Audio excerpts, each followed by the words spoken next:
Binge the full week ad-free over at patreon.com/inspired disorder. What you manifest in your mind, you can bring to reality.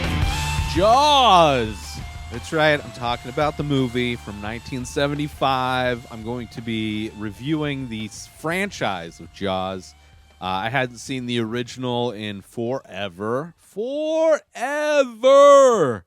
If I had said 20 years it's been since I've seen it, it might even be longer than that.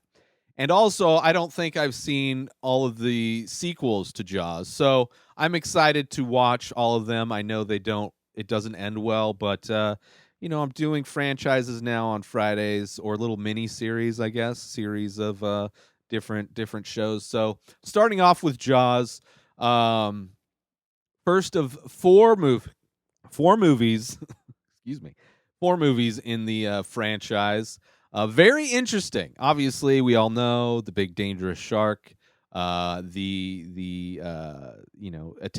this little island town, little kind of vacation town, and it's super interesting. So the first part of this film, you're kind of seeing how the community reacts to these shark attacks, and then the second half of the film is you're on this boat trying to catch the shark. In the first part of the film, it's amazing how relevant and how similar it is to how our reality is during this pandemic. You have a government who values money over human life. You have the mayor forcing the sheriff to stay open, even though there's shark attacks on in the areas where people swim. I mean, it's a whole beach community. So they're focused on that revenue. They want, it's summertime, all the kids, all the families are coming to this island to go to the beach and have all their fun in the water. And the government wants to keep it open because they value that money. They need that money coming in, despite people dying. So money over human life, as far as what the government values, very poignant, very prescient, very similar to what's happening in our society, where you go to Florida, and they really just don't care. They really do not value human life at all. It's all about the dollar and pretending like life goes on. You also have this kind of nationalist view of the people that live on the island. They call themselves islanders. And the only way you could ever be considered an islander, according to this movie, is if you were born there. Like anybody that moves there and lived their whole life there, you're not an islander. You're only an islander if your mom popped you out of her pussy on that island, which I also thought was very interesting, that kind of that toxic view of us and them still exists with our country. And even not only just our country, just being an American, but also in different states, especially if you're somebody from California and you want to move pretty much anywhere, whether it's Oregon, moving to Denver, moving to Texas, moving anywhere. Everywhere that I've considered moving or have moved, there is a very noticeable hatred towards people.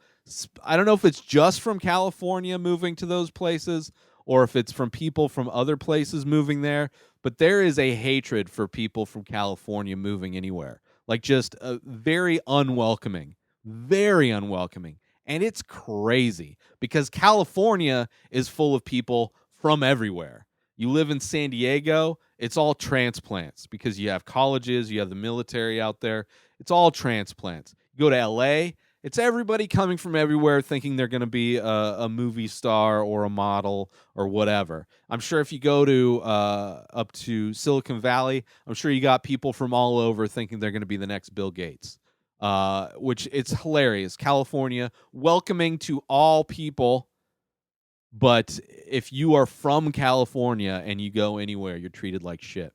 So it's interesting that Islander moment. It's just so crazy how similar all of those hateful things are still around in our culture. But yeah, I love this movie. Obviously, it's a classic for a reason. You have the amazing score I think he's John Williams, right? Am I saying that right? Please attack me in the comments if I'm wrong. Mixed with Steven Spielberg, you have the detailed shots of Spielberg. So many shots, like just show the detail of everything going on. It doesn't take long, but instead of most movies that would just show the thing, Spielberg in every situation, and it brings a lot of drama. Like there's a scene where when they're on the boat and he's trying to tie the kind of tracker to the harpoon gun along with the float, the bobber, and it's just like last minute, just barely gets it done in time, but he makes sure to give you that close up shot of like hustling to try and get it done. And then also the score, like the score makes so many of the moments go from terrifying to just whimsical and adventurous. Like there's most points when they're sailing on the boat, and it's just like da da da da da. It's just like these epic kind of moments of like adventure. And then you have the slow drone of the danger that lurks beneath. And of course the shark, which they don't show because it was broken throughout production. You only really see it towards the end of the film. There's like one moment in the beginning of the film where it's like off in the distance, you see it kind of turn over when it attacks a kid, which didn't look that great, but it's a really short scene and it's from far away, so it kind of works. And then even when you do see it, there's like a scene where towards the end when they're in the boat and the scientist dude is in the cage and he's being attacked. The Jaws is ramming the cage, opening it up, and there's a scene where you see the shark kind of flailing under the water. That looked real. It looked like they had a real shark. Now I don't think they did. I don't think they baited a shark and had it like kind of roll and attack. Maybe they did. I don't know if they had any real shark footage in this or not. But there are moments of that shark when it's actually swimming under the water that look, pretty passable. I mean, compared to modern day, the fact that they did practical effects, I mean, they only had practical effects, and everything's done during the daytime. Where like now with CGI, they hide bad CGI by setting the scene at night. Like they could have done so much of this movie by using that kind of cop out, that kind of shortcut, going the easy way instead of just trying to do something good by doing all these daytime practical effects, which I think more movies should do. I mean, because you can do just even the practical effects that we have now, like the evolution that those artists have gone through over the years doing practical effects for film, and then you clean it up with digital. It's exponentially better than doing everything digital, where so many digital effects just don't have the weight and don't have the realism, and they all kind of look the same. They all kind of look like really good video game footage, and so much of it is done at night.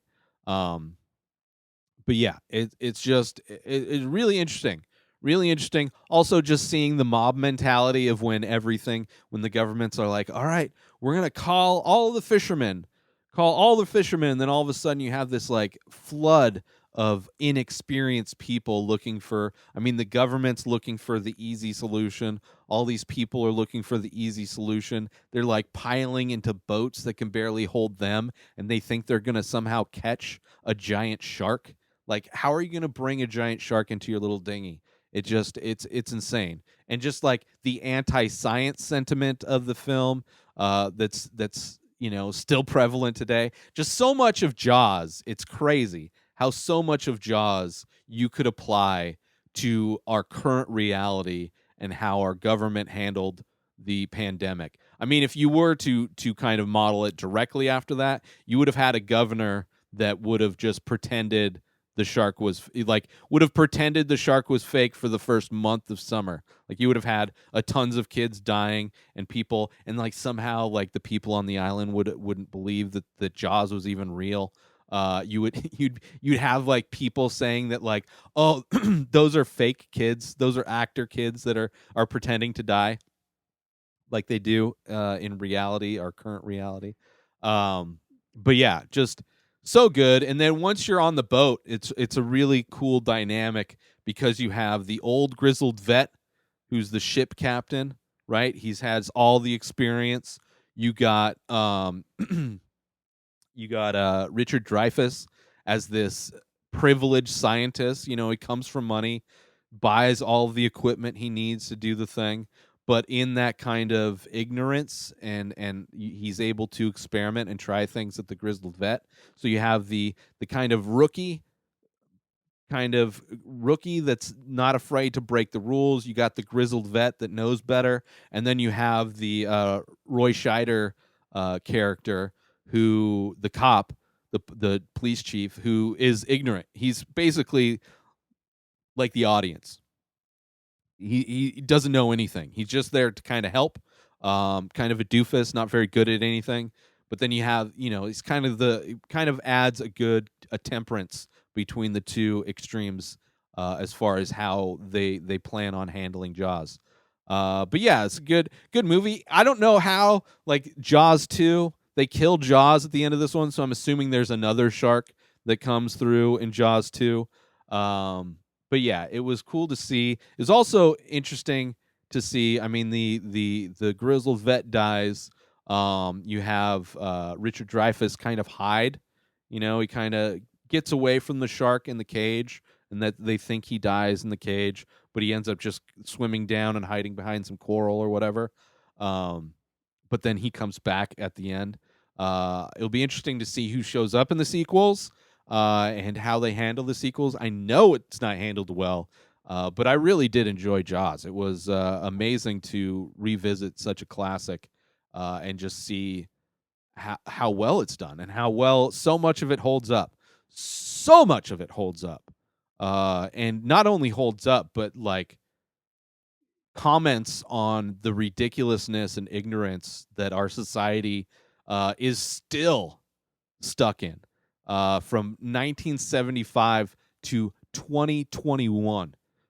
It's crazy. Almost 50 years. Almost 50 years old. Still a great movie. So check it out. I watched it on HBO Max. But obviously you haven't watched it, rewatch it again.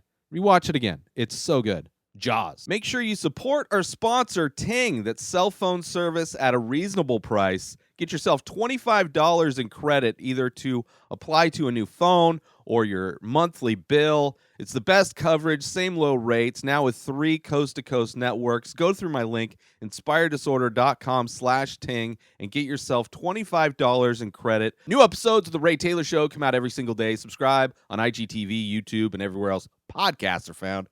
Binge the full week ad-free over at patreon.com/inspireddisorder. Buy Ray Taylor Show merch over at inspireddisorder.com, and follow the show on Instagram at Ray Taylor Show. Have a wonderful day, everybody. Peace out!